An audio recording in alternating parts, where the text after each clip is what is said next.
Ó Mãe Santíssima, intercedei por nós para que possamos bem compreender os ensinamentos de vosso Divino Filho, nosso Senhor e Salvador Jesus Cristo, e as explicações dos pais da Igreja.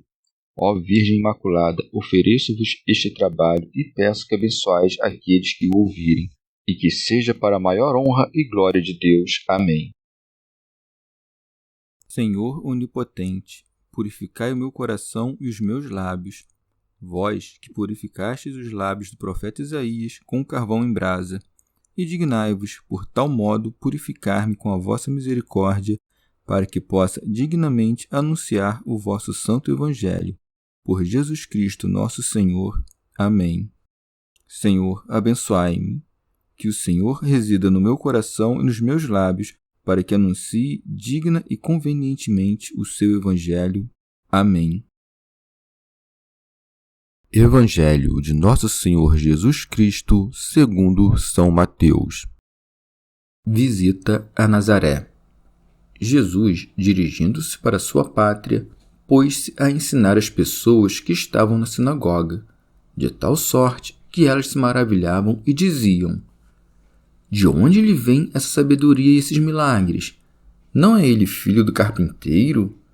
Não se chama a mãe dele Maria e os seus irmãos Tiago, José, Simão e Judas? E as suas irmãs não vivem todas entre nós? De onde então lhe vêm todas essas coisas? E se escandalizavam dele. Mas Jesus lhes disse: não há profeta sem honra, exceto em sua pátria e em sua casa. E não fez ali muitos milagres, por causa da incredulidade deles. Comentários dos Pais da Igreja. São Jerônimo. O Senhor, depois das parábolas que falou ao povo, que só os apóstolos compreenderam, foi para sua pátria a fim de ensinar com mais clareza. E isto é o que querem dar a entender as palavras. Jesus, dirigindo-se para sua pátria, pôs-se a ensinar as pessoas que estavam na sinagoga. Santo Agostinho. O evangelista passa do discurso anterior das parábolas para outra coisa, dando-nos a entender, desta maneira, que não há necessidade de seguir uma ordem rigorosa na exposição dos fatos, principalmente porque Marcos, concluindo essas parábolas, não prossegue com o que diz Mateus, mas dirigindo-se a outro evento, coisa que também fez Lucas. Teceu a narrativa de modo a mostrar que é mais crível que tudo que ambos narraram de maneira contínua tenha realmente ocorrido de modo contínuo, a saber, o ocorrido na barca em que Jesus dormiu e o milagre das expulsões dos demônios, fatos que Mateus interpôs mais acima, recolhendo-os de sua memória. São João Crisóstomo. Chama aqui sua pátria de Nazaré, não porque nela tenha feito muitos milagres, como é dito em seguida, pois foi em Cafarnaum que os fez, mas porque foi nela que expôs sua doutrina, o que causou não menos admiração que os milagres. Remígio de Auxerre. E o Senhor ensinava nas sinagogas, onde se reunia muita gente, porque ele desceu do céu à terra para salvar a muitos. Segue, de tal sorte que elas se maravilhavam e diziam: de onde lhe vem essa sabedoria e esses milagres? A sabedoria se refere à doutrina e o poder à operação dos milagres. São Jerônimo. Maravilhosa estupidez a dos nazarenos. Admiram-se de que a sabedoria possua sabedoria e o poder. Mas logo vem seu erro, porque vem Jesus como filho de carpinteiro e dizem: não é ele o filho do carpinteiro? São João Crisóstomo. Em tudo eram eles insensatos, vilipendiando-o por conta daquele que julgavam ser seu pai, mesmo tendo, nos tempos antigos, muitos exemplos de homens nobres cujos pais eram de nascimento humilde. Davi era filho de um certo lavrador Jessé, Amós de um certo pastor, e ele mesmo foi também pastor.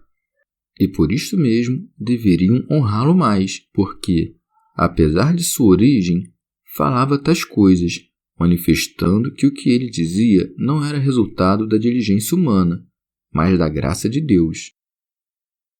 Santo Agostinho.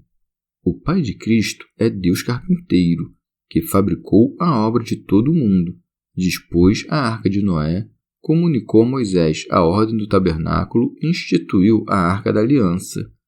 Eu diria carpinteiro porque aplana as mentes rígidas e retira, cortando os pensamentos soberbos.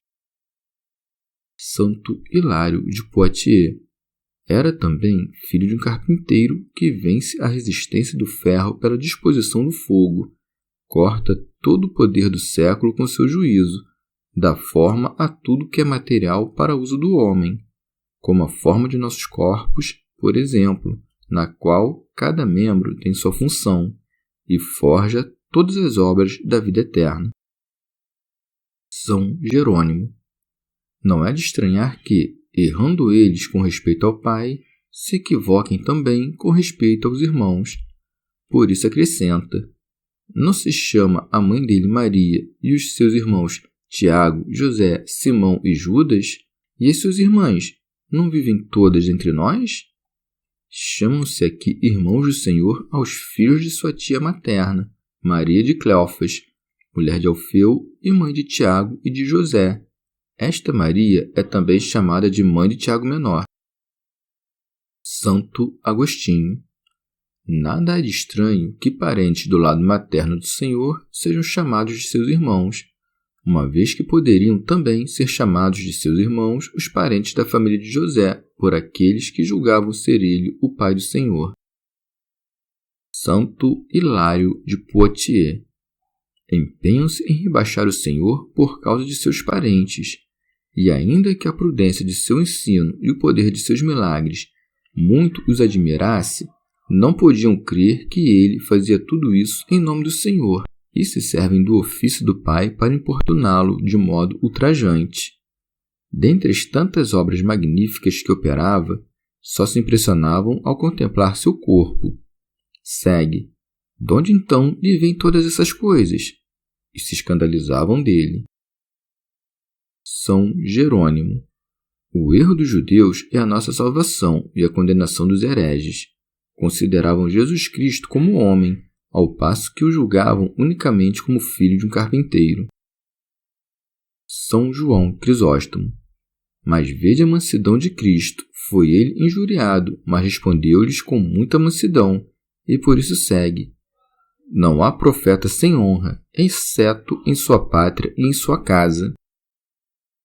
Remígio de Auxerre. Chama-se a si mesmo de profeta, o que Moisés já anunciara nestes termos: eu lhes suscitarei do meio de seus irmãos um profeta.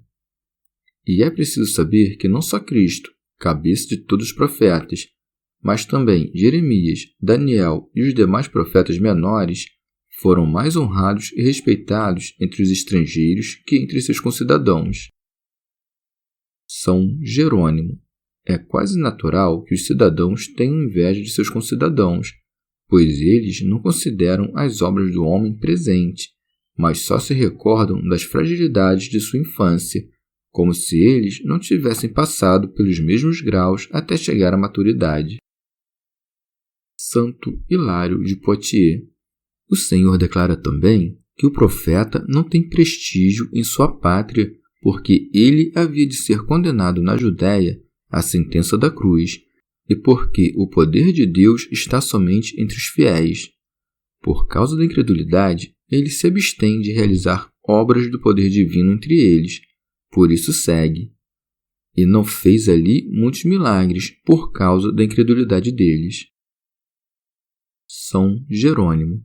Não porque não pudesse fazer muitos milagres entre aqueles incrédulos, mas para não condenar com eles a incredulidade de seus concidadãos. São João Crisóstomo.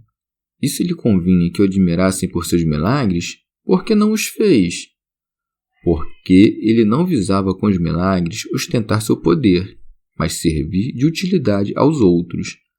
Mas, não resultando nenhuma utilidade, desprezou o que era seu de modo a não aumentar o castigo daqueles homens. E por que então realizou poucos milagres, para que não dissessem: se tivesse feito milagres, teríamos acreditado. São Jerônimo. Também pode-se entender de outro modo. Jesus, sendo desprezado em sua casa e em sua pátria, isto é, no povo judeu, não quis fazer mais que alguns milagres, a fim de que não fossem completamente inexcusáveis. Mas, entre os gentios, o Senhor faz milagres ainda maiores mediante os apóstolos diariamente, não tanto para dar a saúde aos corpos, quanto para dar a salvação às almas. Chegamos ao fim de mais um dia de comentários da Catena Áurea. Muito obrigado por ficarem até aqui, que Nossa Senhora derrame suas graças sobre nós e até amanhã.